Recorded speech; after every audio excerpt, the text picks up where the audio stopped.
প্রিয় ছাত্রছাত্রীরা, আজকে আমি তোমাদের সামনে যে ভিডিওটা নিয়ে এসেছি সেটা খুবই গুরুত্বপূর্ণ একটা ভিডিও। ক্লাস 7, ক্লাস 10 উচ্চ মাধ্যমিক যারা দিচ্ছ বা দিবে, ভূগোল অনার্স যারা করছো তাদের খুব হেল্পফুল একটা ভিডিও হতে চলেছে। এই ভিডিওতে আমরা আলোচনা করতে চলেছি নদীর শ্রেণীবিভাগ সম্পর্কে, অর্থাৎ ক্লাসিফিকেশন অফ রিভার সম্পর্কে। দেখো, আজকে আমি তোমাদের পড়াবো কি নদীর শ্রেণীবিভাগ। তো নদীর শ্রেণীবিভাগ সম্বন্ধে যদি আমাকে জানতে হয় তাহলে আমাকে প্রথমে জানা উচিত যে নদী কাকে বলে, তাই না? তাহলে নদী কাকে বলে একটু জেনে নিই। ভূমির ঢাল অনুসারে ভূপৃষ্ঠের ওপর দিয়ে প্রবাহিত যে স্বাভাবিক জলধারা, যে একটা স্বাভাবিক জলধারা তুষার গলা জল বা বৃষ্টির জলে পুষ্ট হয়ে, সেটা তুষার গলার জলও হতে পারে। যেমন যদি কোনো নদী পাহাড়ি এলাকা থেকে সৃষ্টি হয় সেটা বরফ গলা জলে পুষ্ট হতে পারে, তাই না? তাহলে সে স্বাভাবিক জলধারাটা বরফ গলা জলে বা বৃষ্টির জলে পুষ্ট হয়ে কী করছে, কোনো হ্রদ, কোনো একটা হ্রদ বা সমুদ্র বা অন্য কোনো জলাশয়ে গিয়ে মিশছে, সেটাকেই আমরা নদী বলছি। তাহলে বোঝা গেল নদীটা কি? নদী হচ্ছে কোনো ভূমির ঢাল অনুসারে ভূপৃষ্ঠের ওপর দিয়ে যে স্বাভাবিক জলধারা বৃষ্টির জল বা তুষার গলা জলে পুষ্ট হয়ে কোনো হ্রদ বা সমুদ্র বা অন্য কোনো জলধারাতে পতিত হচ্ছে, সেটাকেই আমরা নদী বলছি। তাহলে নদীর শ্রেণীবিভাগকে আমরা যখন নদীর শ্রেণীবিভাগটা করব তখন আমরা কি করব, 4টি ভাগে ভাগ করব। কি কি?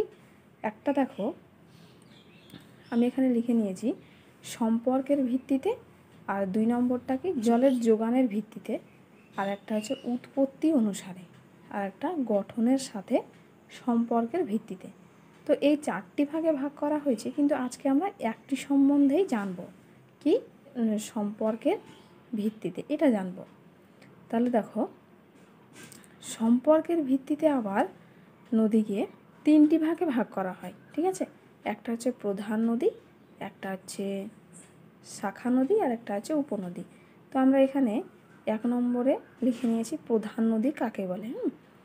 প্রধান নদী কাকে বলে? এখানে আমি সম্পর্কের ভিত্তিতে নদীকে 3টি ভাগে ভাগ করা হয়, ঠিক আছে? একটা হচ্ছে প্রধান নদী, একটা হচ্ছে উপনদী, আর একটা হচ্ছে শাখা নদী। আমি এখানে প্রধান নদী সম্পর্কে এখন তোমাদের আমি বলবো। প্রধান নদীটা কি?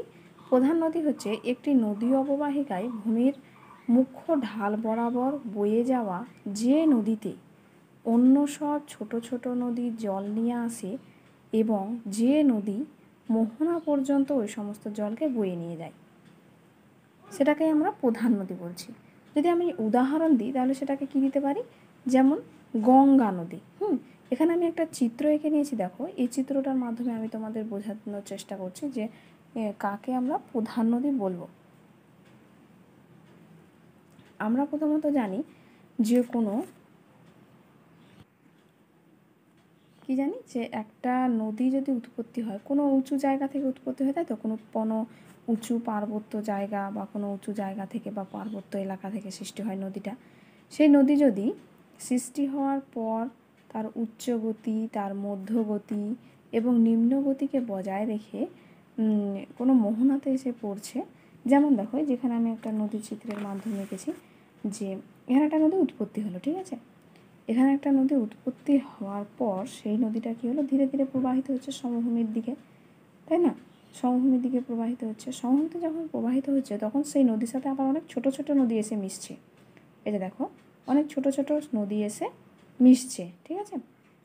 যেমন আমরা সংজ্ঞাতে কী পেলাম, কোনো ভূমির মুখ্য ঢাল বরাবর বয়ে যায়, মুখ্য ঢাল বরাবর বয়ে যাওয়া যে নদীতে অন্য সব ছোট ছোট নদী জল নিয়ে আসে, তাই না? তাহলে এই দেখো, অন্য সব ছোট ছোট নদী প্রধান নদীতে জল নিয়ে আসছে কি না?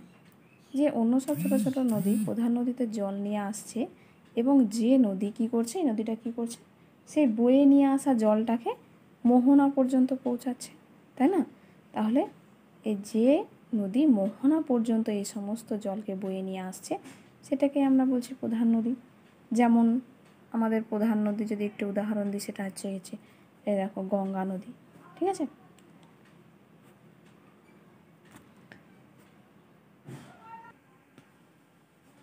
এবার আমরা কি জানবো, বি নম্বর। এ নম্বরে জানলাম প্রধান নদী, আর বি নম্বরে কি জানবো, বি নম্বরে জানবো উপনদী, তাই না?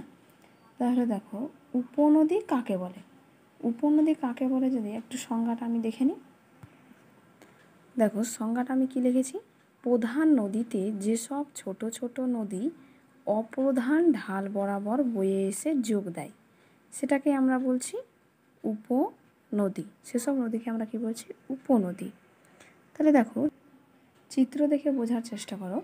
এই যে দেখো এই যে নদীগুলো আছে, এই যে পাশ থেকে যে নদীগুলো এসেছে মানে অপ্রধান ঢাল বরাবর যে সমস্ত নদীগুলো এসেছে এগুলো কি করছে, এগুলো প্রধান নদীকে কি করছে, এই যে জলগুলো নিয়ে আসছে অপ্রধান ঢাল বরাবর যে সমস্ত নদীগুলো আসছে প্রধান নদীতে যে জলগুলো দিচ্ছে, ঠিক আছে, দিচ্ছে উপহার স্বরূপ, মানে প্রধান নদীটা বয়ে আসছে আর উপনদীগুলো অপ্রধান ঢাল বরাবর বয়ে এসে উপহার স্বরূপ কী করছে, প্রধান নদীতে তাদের জলগুলো দিচ্ছে।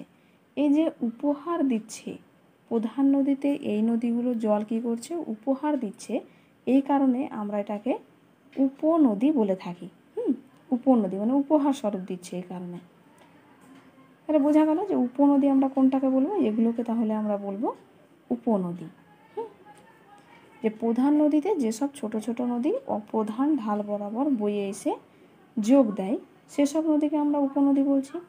ঠিক আছে, এবার উপনদীর যদি আমি উদাহরণ দিতে যাই তাহলে আমরা কি দিতে পারি, উপনদীর উদাহরণস্বরূপ বলতে পারি যে দেখুন দেখো উপনদীর আমরা উদাহরণ দিতে পারি যেমন যমুনা, গঙ্গার উপনদী, তাই না।